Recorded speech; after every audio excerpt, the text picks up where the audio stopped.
గత 5 సంవత్సరాలకి ఈ 11 నెలల పరిపాలనకి ఏమన్నా తేడా కనబడుతుందా? ఖచ్చితంగా అంటే ఏ తేడా కనబడుతుంది? రాష్ట్రంలో ఎన్డీఏ కూటమి తెలుగుదేశం, జనసేన, బీజేపీ, నారా చంద్రబాబు నాయుడు గారు, పవన్ కళ్యాణ్ గారు, నరేంద్ర మోడీ గారు కూటమిగా ఏర్పడిన తర్వాత వచ్చినటువంటి ప్రభుత్వం 11 సంవత్సరం కాబోతుంది. ఈ సంవత్సరం కాలంలో కూడా అద్భుతమైన పాలన తీసుకురాగలిగాము. దాంట్లో ముఖ్యమైన వృద్ధాప్య పింఛని, వికలాంగుల పింఛని, అలాగే వితంతువుల పెన్షన్ 3000 ఉన్నదాన్ని 4000, అలాగే వికలాంగులది 3000 ఉన్నదాన్ని 6000, అలాగే కేంద్ర ప్రభుత్వం దగ్గర నుంచి అమరావతికి పెద్ద ఎత్తున నిధులు 53,000 కోట్లు అభివృద్ధి కార్యక్రమాలు స్వయాన నరేంద్ర మోడీ గారు వచ్చి శంకుస్థాపన చేయడం జరిగింది. అలాగే పోలవరం పెద్ద ఎత్తున కేంద్ర ప్రభుత్వం డబ్బులు ఇవ్వడం జరిగింది. అలానే సమన్వయంతో కేంద్ర రాష్ట్రం కూడా ఎన్డీఏ కూటమి ముందుకు పోతున్న ఈ సందర్భంలో పాత గవర్నమెంటు అనేక రకాల తప్పులు చేయటంలో స్కాములు, మద్యం స్కాము, భూ స్కాములు, రాష్ట్ర వ్యాప్తంగా దుర్మార్గమైన పాలన సాగించినటువంటి జగన్ పాలన నుంచి తెలుగుదేశం ఎన్డీఏ కూటమి ప్రభుత్వం ముందుకొచ్చింది. ప్రభుత్వం వచ్చిన తర్వాత అన్ని రకాలుగా రాష్ట్ర వ్యాప్తంగా కూడా ప్రజలందరూ సంతోషంగా ఉన్నారు.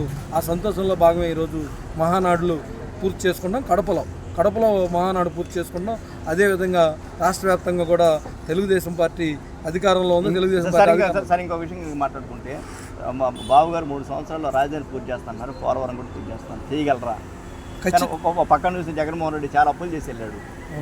అప్పులు తీర్చుకుంటూ ఈ యొక్క అభివృద్ధి కార్యక్రమాలు, రాజధానిని నిర్మించగలరా?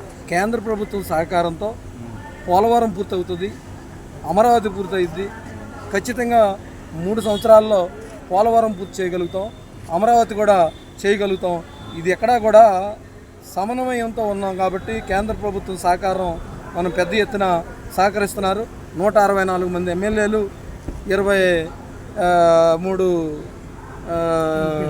ఎంపీలు గెలవటం వల్ల రాష్ట్ర వ్యాప్తంగా కూడా, దేశవ్యాప్తంగా కూడా తెలుగుదేశం పార్టీకి ఒక మంచి అవకాశం, జనసేనకి మంచి అవకాశం, నరేంద్ర మోడీ గారు చంద్రబాబు నాయుడు గారిని గౌరవించే దాంట్లో, అలానే వీరిద్దరు సమన్వయం చేసుకునే దాంట్లో ఖచ్చితంగా కూడా ఆంధ్రప్రదేశ్కి పెద్ద ఎత్తున నిధులు ఇస్తారు, ఇవ్వబోతున్నారు. రాష్ట్రం అభివృద్ధి చెందిద్ది.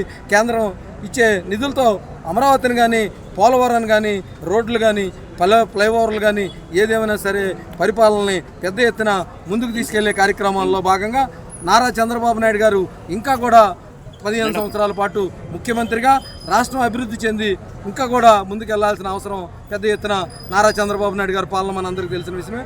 ఎందుకంటే వారు 1995 నుంచి ఇప్పటి వరకు కూడా 15 సంవత్సరాలు ముఖ్యమంత్రిగా, 4 సార్లు ముఖ్యమంత్రిగా పనిచేసినటువంటి వ్యక్తిగా నారా చంద్రబాబు నాయుడు గారు విజనరీ లీడరు. ఆ రోజు 2020 అంటే జనాలు కొంతమంది అప్పట్లో ఎగతాళి చేశారు. ఇప్పుడు 2047 అని ముందుకు వచ్చినటువంటి నారా చంద్రబాబు నాయుడు పెద్ద ఎత్తున అభివృద్ధి చేయడానికి వారు ప్రణాళిక సిద్ధం చేసుకున్నారు. ఆ ప్రణాళిక ప్రకారంగా నారా చంద్రబాబు నాయుడు గారు ఈ రాష్ట్రాన్ని అభివృద్ధి చేయబోతున్నారు. అభివృద్ధి చూడబోతున్నాం. అభివృద్ధి దేశంలోనే ప్రప్రథమైన రాష్ట్రంగా ఆంధ్రప్రదేశ్ని తీర్చిదిద్దుతారు నారా చంద్రబాబు నాయుడు. మీరు ఇంకా చూసినట్టు ఈరోజు ఒక మాట అన్నాడు, నా ఆరోగ్య రహస్యం యోగా అన్నాడు. యోగా డేని వచ్చిన 20 తారీఖు జరుపుకుంటాం, రికార్డు స్థాయిలో జరుపుతామన్నారు చంద్రబాబు నాయుడు గారు. దాని పట్ల మీ స్పందన? నారా చంద్రబాబు నాయుడు గారు ఆరోగ్య రహస్యం సార్ ఉన్నాడు సార్, ఎవరు ఊహించలేదు, ఎవరు మాట్లాడుకోలేదు. ఎందుకంటే వారు యువకుడు లాంటి వాళ్ళు. ఇప్పుడు గత గవర్నమెంటు ముఖ్యమంత్రి కొబ్బరికాయ కొట్టడానికి కూడా వంగలేనటువంటిది. నారా చంద్రబాబు నాయుడు గారు గట్టులు, కాలువలు దూకి వెహికల్స్ ఎక్కి గంటలు కూర్చొని నుంచొని మాట్లాడినటువంటివి. దగ్గర ఈ ఎన్నికల సంగ్రామంలో పెద్ద ఎత్తున సమావేశాల్లో, సభల్లో నుంచొని మాట్లాడే సత్తా ఉన్నటువంటి వ్యక్తి. గంటలు నుంచొని మాట్లాడే ఏకైక వ్యక్తి ఈ రాష్ట్రంలో నారా చంద్రబాబు నాయుడు. ఎన్ని గంటలు నుంచోనైనా ఉండగల వ్యక్తి. ఆరోగ్య రహస్యం విషయానికి వస్తే యువకుల కంటే ముందుకు పరిగెత్తే వ్యక్తి నారా చంద్రబాబు నాయుడు గారు. నారా చంద్రబాబు నాయుడు గారు లాంటి యువకుడు ఈ రాష్ట్రంలో నవయువకుడు అని చెప్పాల్సిన అవసరం. ఎందుకంటే వారు అలిపిరి ఘటన తర్వాత, అలిపిరి ఘటన ముందు, అలిపిరి ఘటన తర్వాత అతను యువకులని నేనైతే అంటా. ఎందుకంటే నారా చంద్రబాబు నాయుడు గారు యువకుడు, వారి యోగా కానీ, వారి ఫుడ్ అలవాట్లు కానీ, డైట్ కానీ అదంతా కూడా నారా చంద్రబాబు నాయుడు గారు 120, 130 సంవత్సరాలైనా ఇదే విధంగా పరుగులు తీయగలడు, పరుగులు ఎత్తించగలడు, పరిగెత్తగలడు. ఈ నారా చంద్రబాబు నాయుడు గారు మాత్రమే ఆరోగ్య రహస్యం, ఎవరు కనిపెట్టలేనటువంటి ఆరోగ్య రహస్యం. అతను ఖచ్చితంగా నారా చంద్రబాబు నాయుడు గారు మాత్రమే ఆరోగ్యంగా ఉండగలిగే వ్యక్తి. వారి డైటే వారిని కాపాడిద్దని నా ఉద్దేశం. ఇంకా థ్యాంక్స్.